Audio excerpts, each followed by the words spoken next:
আমাদের এখানে একটা মিউজিয়াম আছে এবং সেই মিউজিয়ামে আমরা অনেক রকমের জীব যারা লুপ্ত হতে যাচ্ছে বা ধরুন লুপ্ত হয়নি কিন্তু তাদের সংখ্যা পর্যাপ্ত নয়, এরকম বহু আমরা একে পেয়েছি। মানে আমরা স্পেসিমেন আছে আমাদের কাছে, বিভিন্ন জায়গা থেকে আমরা কিনেওছি, অনেকে আমাদের দান করেছেন আর কি। কী রয়েছে আমাদের এখানে? ধরুন যেমন সেই প্রত্নতত্ত্ব যুগের আদিম মানুষেরা যে ধরনের অস্ত্রশস্ত্র ব্যবহার করতো সেগুলোও আছে যেমন একদিকে, অন্যদিকে হচ্ছে আমাদের এখানে আপনি পাবেন ডাইনোসরের ডিম, যেটা বোধহয় কোথাও নেই, এখানে কারোর কাছেই নেই আর কি। আমাদের সংগঠনেরই যিনি সদস্য এবং প্রাক্তন বিজ্ঞানী ভূতত্ত্ববিদ, উনি এটা খুঁজে পেয়েছিলেন আর কি বহু বছর আগে, উনি ডোনেট করেছেন। এরকম বিভিন্ন স্তন্যপায়ী প্রাণী থেকে শুরু করে সরীসৃপ যেগুলো লুপ্ত হতে বসছে, এবং তার সঙ্গে উদ্ভিদের আমাদের উত্তরবঙ্গের যা বাহার, যত প্রজাতির উদ্ভিদ পাওয়া যায় তারও এখানে আমাদের একটা সম্ভার আছে। ফলে আমাদের কাছে খনিজ আছে, আকরিক আছে, বিভিন্ন জীবাশ্ম আছে এবং তার সঙ্গে এই ধরনের স্পেসিমেনগুলোও আছে। অবশ্যই এটা আমরা মিউজিয়াম কর্তৃপক্ষের অনুমতি নিয়ে করা আছে। তো এইগুলো মূলত করা সাধারণ ছাত্রছাত্রী এবং সাধারণ মানুষকে সচেতন করার জন্য, কারণ মিউজিয়ামের পরিকাঠামো আপনারা জানেন আমাদের এখানে নেই, উত্তরবঙ্গে এমন সেভাবে নেই। তো সেই কারণে এটা জলপাইগুড়ির মানুষের কাছে এই পরিষেবাটা পৌঁছে দেওয়ার জন্য একদম বিনামূল্যে, বিশেষ করে ছাত্রছাত্রীদের জন্য এই ধরনের আমাদের একটা সম্ভার আছে। কিন্তু আমরা চাই যে আগামী দিনে যদি সাধারণ মানুষ এবং প্রশাসন আমাদের পাশে এসে দাঁড়ান, তাহলে এই মিউজিয়ামটাকে আমরা আরও বড় করতে পারি।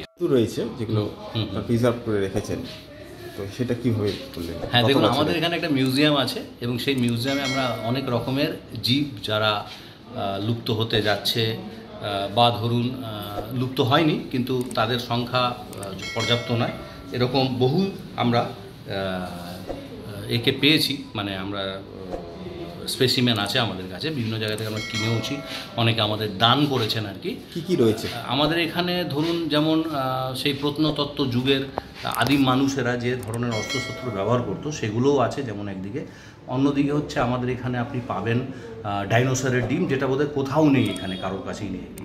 আমাদের সংগঠনেরই যিনি সদস্য এবং প্রাক্তন বিজ্ঞানী ভূতত্ত্ববিদ, উনি এটা খুঁজে পেয়েছিলেন আর কি বহু বছর আগে, উনি ডোনেট করেছেন। এরকম বিভিন্ন স্তন্যপায়ী প্রাণী থেকে শুরু করে সরীসৃপ যেগুলো লুপ্ত হতে বসছে, এবং তার সঙ্গে উদ্ভিদের আমাদের উত্তরবঙ্গের যা বাহার, যত প্রজাতির উদ্ভিদ পাওয়া যায় তারও এখানে আমাদের একটা সম্ভার আছে। ফলে আমাদের কাছে খনিজ আছে, আকরিক আছে, বিভিন্ন জীবাশ্ম আছে এবং তার সঙ্গে এই ধরনের স্পেসিমেনগুলোও আছে। অবশ্যই এটা আমরা মিউজিয়াম কর্তৃপক্ষের অনুমতি নিয়ে করা আছে। তো এইগুলো মূলত করা সাধারণ ছাত্রছাত্রী এবং সাধারণ মানুষকে সচেতন করার জন্য, কারণ মিউজিয়ামের পরিকাঠামো আপনারা জানেন আমাদের এখানে নেই, উত্তরবঙ্গে এমন সেভাবে নেই। তো সেই কারণে এটা জলপাইগুড়ির মানুষের কাছে এই পরিষেবাটা পৌঁছে দেওয়ার জন্য একদম বিনামূল্যে, বিশেষ করে ছাত্রছাত্রীদের জন্য এই ধরনের আমাদের একটা সম্ভার আছে। কিন্তু আমরা চাই যে আগামী দিনে যদি সাধারণ মানুষ এবং প্রশাসন আমাদের পাশে এসে দাঁড়ান, তাহলে এই মিউজিয়ামটাকে আমরা আরও বড় করতে পারি আর কি। ডিমটা